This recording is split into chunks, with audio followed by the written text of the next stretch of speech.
মাহে রমজান সামনে, এবারের রমজানে টার্গেট নাও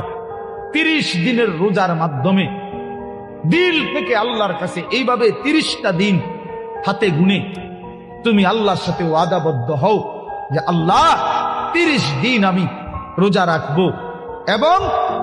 যৌন চাহিদা, লজ্জাস্থানের চাহিদা, অশ্লীলতা, বেহায়াপনা, নর্তকী, নাচ, গান, উলঙ্গ ছবি দেখা, নারীকে নিয়ে চিন্তা ভাবনা, মেয়েকে নিয়ে অশ্লীল চিন্তা ভাবনা,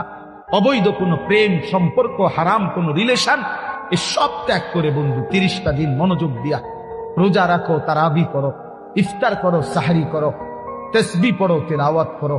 কোন আলেমে দ্বীনের সাথে উঠা বসা করো, ইমাম সাহেবের সাথে সম্পর্ক করো। ইনশাআল্লাহ দেখবা আল্লাহ চাহে তো 30 দিনের মাথায় আল্লাহ বলেন লাআল্লাকুম তাত্তাকুন, আমি আল্লাহ ওয়াদা দিলাম মোমেন তোকে মুত্তাকি বানিয়ে দেব।